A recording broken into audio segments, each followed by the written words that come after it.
The wind carried dust across the open prairie, whispering through brittle grass and dry sage. Samuel Hargrove, a quiet rancher of 35, rode alone under the wide western sky. The land had grown silent since his wife and son passed 2 winters ago. Now, only the rhythm of his horse's hooves and the creak of worn leather kept him company. He wasn't searching for anything that day, just checking the far fences along Cotton Ridge, but fate had a way of hiding miracles in the most lonesome corners of the world. As he crested a low hill, he spotted something small moving near a clump of mesquite trees. At first, he thought it was a stray calf. But as he drew closer, he saw the faint outline of a girl, thin, barefoot, and trembling beneath the shadow of the branches. She looked no older than 12. Her dark hair was tangled, her dress torn, and her wide, frightened eyes followed his every move. Samuel slowed his horse and raised a hand gently. "Easy there, miss," he said softly, his voice rough from disuse. "Ain't here to harm you." The girl flinched but didn't run. He dismounted slowly, careful not to startle her, and knelt to her level.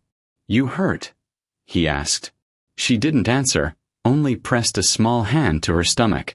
There was a shallow cut along her arm and bruises around her wrists. Samuel's chest tightened. Whoever she was, she'd been through hell. "Let's get you out of this sun," he murmured. He offered her a canteen. The girl hesitated, then drank, small, shaky sips that broke his heart. He helped her onto his horse, wrapped his coat around her shoulders, and rode home across the empty miles. That night, the prairie wind howled against the walls of the ranch house. Samuel sat by the fire, watching the girl sleep on the couch, her face peaceful for the first time.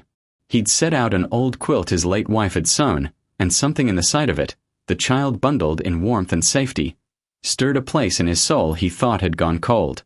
When she woke the next morning, he offered her breakfast and spoke gently, trying to find her story. It came in fragments. Her name was Maya, she'd been traveling with a wagon train that was attacked, and she had walked for days alone. Samuel listened without pressing, his heart aching for the fear in her voice. "You're safe now," he told her. "No one's gonna hurt you here." Days passed into weeks. Maya began to help around the ranch, feeding the chickens, carrying water, brushing the horses. She still spoke little, but her eyes began to shine again. The neighbors noticed the change in Samuel too. He started coming into town more often, trading goods, even tipping his hat with a faint smile. Folks whispered about the quiet rancher who'd taken in a stray girl. But Samuel didn't mind the talk. He built her a small room beside the kitchen, hung a curtain, and fixed the old rocking chair his wife once used. Each evening, after the day's work, Maya would sit beside the fire and hum old tunes she remembered from her mother. Samuel would close his eyes, letting the sound fill the silence that once haunted him. One spring morning, Maya found a broken foal in the lower pasture, a colt tangled in barbed wire. She ran for Samuel, her voice trembling with urgency. Together, they freed the frightened creature, tending its wounds in the barn. For hours, they worked side by side in the soft light, the air thick with hay and quiet determination. When the colt finally stood, Maya laughed, a bright ringing sound that echoed through the rafters. Samuel froze, his heart catching. It had been years since laughter had filled that barn. He smiled through misted eyes. "You've got a gift, Maya," he said softly. "You bring things back to life." She looked up at him and whispered, "Like you did for me." That summer, the ranch bloomed again. The grass turned green, the creek ran fuller, and the sound of life returned. Samuel taught Maya to ride and read, and she helped him mend fences and cook supper. At night, they would sit under the stars, and Samuel would tell her about her mother's strength, his wife's kindness, and how love was the only thing that truly tamed the wild land. But the world beyond the ranch had not forgotten her. One afternoon, a group of riders came, soldiers searching for survivors from the wagon train. They told Samuel that Maya's relatives had been found in a nearby settlement. She had family waiting. Samuel's heart sank. He looked at the girl, standing small and strong in the doorway, her eyes full of questions. "You should go," he said softly. "They're your kin." Maya shook her head. "But you're my family." He knelt, placing a hand on her shoulder. "You'll always have a home here, little one.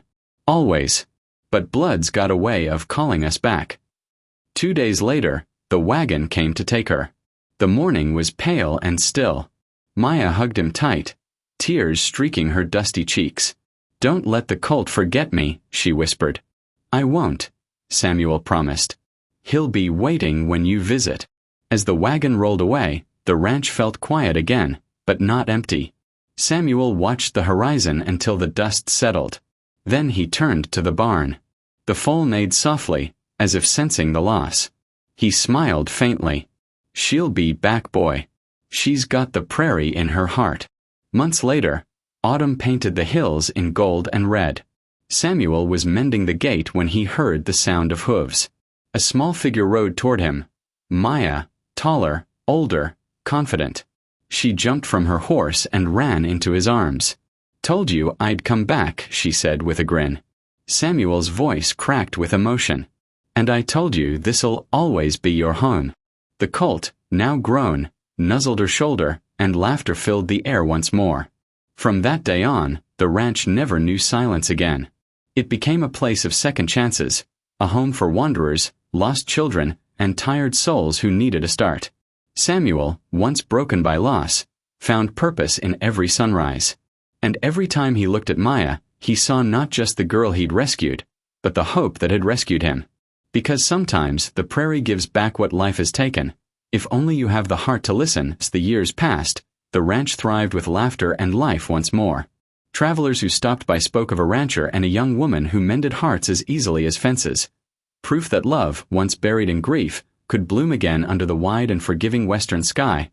And on quiet evenings, when the prairie turned gold beneath the setting sun, Samuel and Maya would ride together along the ridge. Two souls once broken, now whole again. She'd laugh as the wind lifted her hair, and he'd smile, knowing the land had given him something greater than he ever deserved: a daughter, a purpose, and peace. The horizon stretched endlessly before them, carrying the promise that healing could outlast even the deepest sorrow. Years later, folks still spoke of the ranch where kindness lived. Samuel's hair turned silver, Maya's spirit grew strong, and together they kept the promise of that day, proving that love in its truest form never really ends. Each dawn found them side by side, tending the land that had once felt empty and cold.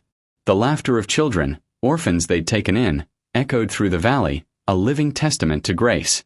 And as the prairie winds whispered across the fields, Samuel often looked toward the horizon, grateful that one act of compassion had rewritten both their destinies forever.